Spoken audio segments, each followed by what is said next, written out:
ETF index mutual funds నేర్చుకుని stock మార్కెట్లో రాణించాలనుకుంటున్నారా? వెంటనే ఈ నెంబర్కి కాల్ చేయండి. నమస్తే రమగారు. నమస్తే జయ. రమగారు, మనకి పితృపక్షాలు ఉన్నాయి.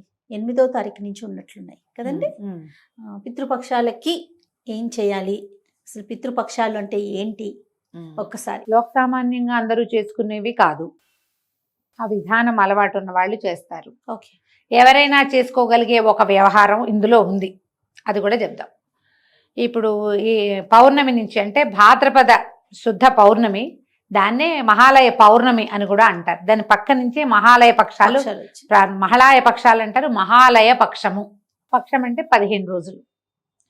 వినాయక చవితి నిమజ్జనోత్సవాలు అవి అయిపోయాక పౌర్ణమితోటి, పౌర్ణమి నాడు ఈసారి ఏమో మనకి ఇదొచ్చింది, గ్రహణం వచ్చింది కదా, తెల్లవారిన దగ్గర నుంచి పితృపక్షాలు ప్రారంభం అవుతాయి. మనకి ఉత్తరాయణము దక్షిణాయనము 2 అయనాలలో మనకి సూర్యుడి నడక సాగుతుంది. మన విధానం అంతా ఉత్తరాయణ దక్షిణాయనాలలోనే ఉంటుంది కదా. ఉత్తరాయణం అంతా దేవతల కాలం, దక్షిణాయనము పితృదేవతల కాలంగా చెప్పబడుతుంది. ఉపాసనా బలం, ఉపాసనలు అవసరం. ఈ ఉపాసనలు చేయవలసిన కాలంలోనే ఈ పితృదేవతల పక్షాలు కూడా వచ్చినాయి. ఈ పితృదేవతలు ఎవరు? మన ప్రతివాడికి మన తాత ముత్తాతల్ని పితృదేవతలు అనుకోవాలి మనం. ఈ పితృదేవతలు ఈ మనవాళ్ళు చనిపోయి ముందు తరాల వాళ్లే కాకుండా పితృదేవతలోనే ఒక ప్రత్యేకమైన పైతృక గణం అని ఒక గణం ఉంటుందట.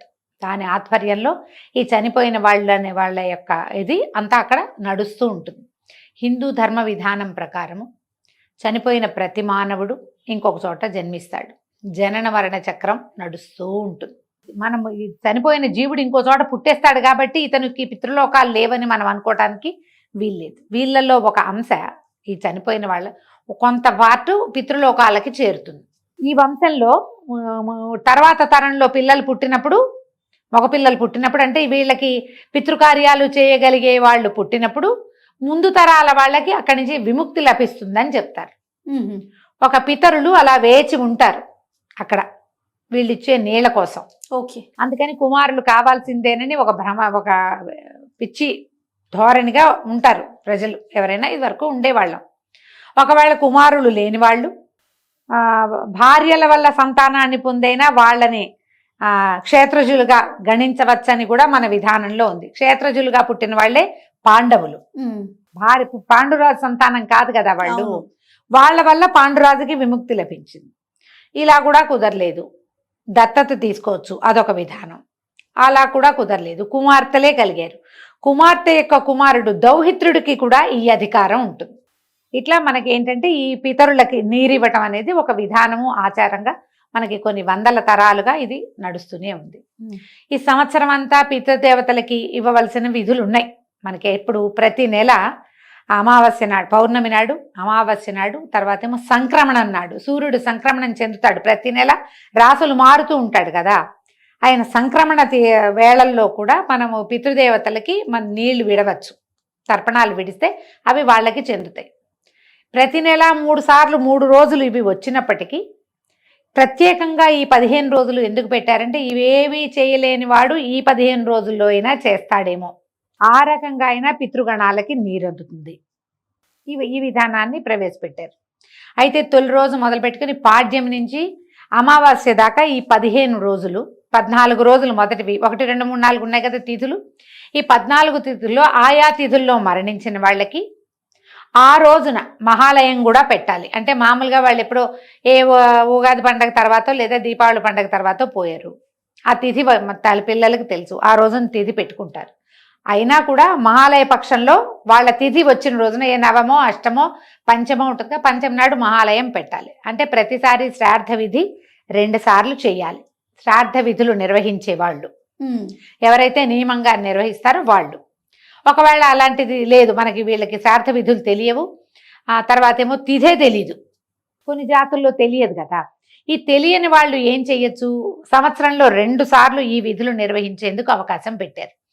తెలియని వాడు కూడా ఎప్పుడు చేస్తారు? ఒకటేమో మన మకర సంక్రమణానికి పెద్దల రోజులు అని చెప్తారు, ఆ రోజున సంక్రమణం నాడు పెద్దలకి పెట్టుకోవచ్చు ఒకటి. రెండోది ఈ మహాలయ అమావాస్య నాడు కూడా పెద్దవాళ్ళకి పెట్టుకోవచ్చు. ఈ 2 రోజులు పెత్తరామాస అంటారు, పెత్రామాస అని రాస్తారు.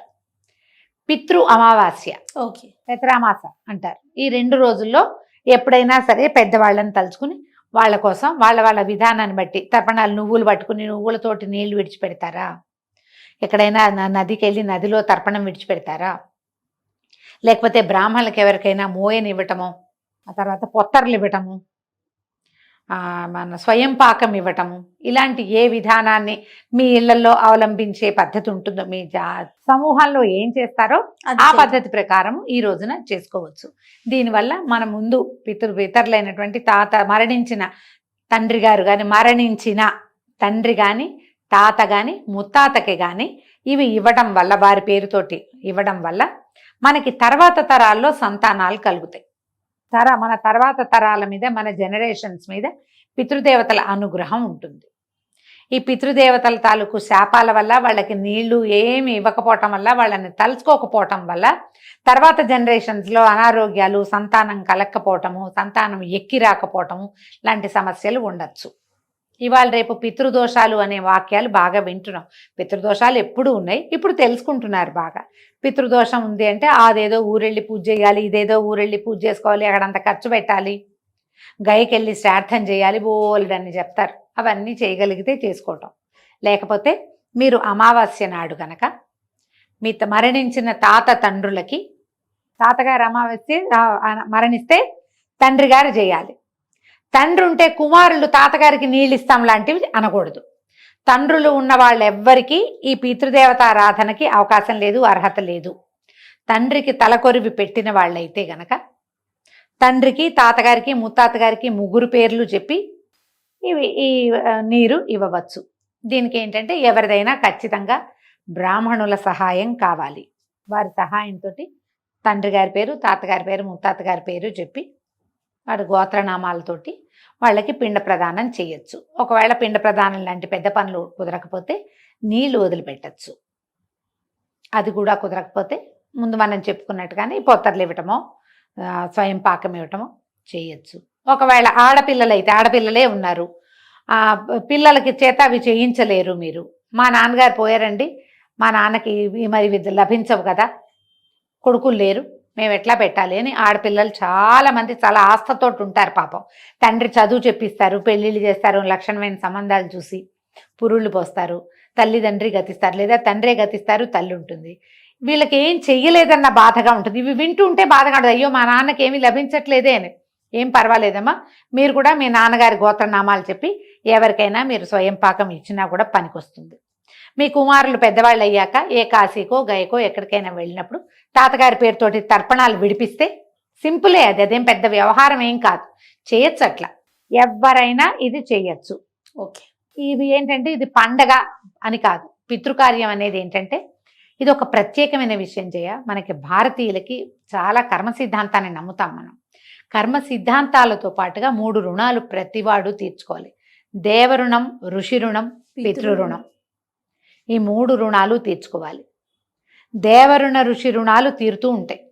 పితృరుణం అంటే బ్రతికి ఉన్న తండ్రిని చూడడం ఎంత ముఖ్యమో, బ్రతికి ఉన్న తండ్రి తాతల్ని చూసుకోవటం, మరణించిన తండ్రి తాతల్ని తలుచుకోవడం కూడా అంతే ముఖ్యం.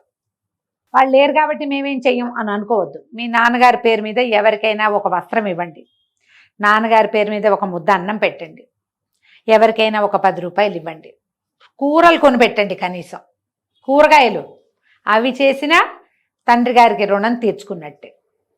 ఆ అవకాశాన్ని మనకి ఏడాదికోసారి 15 రోజుల పాటు విస్తారంగా లభిస్తుంది. మీకు తిథులు తెలిసినాయా, తిథి ప్రకారం ఆచరించండి. లేని పక్షంలో మహాలయ అమావాస్య నాడు ఆడపిల్లలైనా ఇప్పించవచ్చు. అల్లుడు ఒప్పుకుని ఆయన చేస్తానంటే మాత్రం మంచిది, లేదా అది కుదరదు మీరే పొత్తర్లు ఇచ్చుకోండి. మగ పిల్లలైతే ఇలా చక్కగా తద్దినలాగానే పెట్టుకోవచ్చు. తిథిలో మీరు ఎలాంటివి పాటిస్తారో ఆ పాటింపే. ఎవరో చేస్తున్నారు వాళ్ళు చేసినట్టుగా మనం చెయ్యాలని అనుకోవద్దు. వాళ్ళ విధానం, మనది మన విధానం ప్రకారం ఈ పితృరుణాన్ని తీర్చుకునే అవకాశాన్ని తీసుకోండి. ఇంతే మన పితృపక్షాలు. ఈ పితృపక్షాలు 15 రోజులు అయ్యాక ఇంకా పండగలు మొదలై. అవును. నమస్తే. నమస్తే జయ.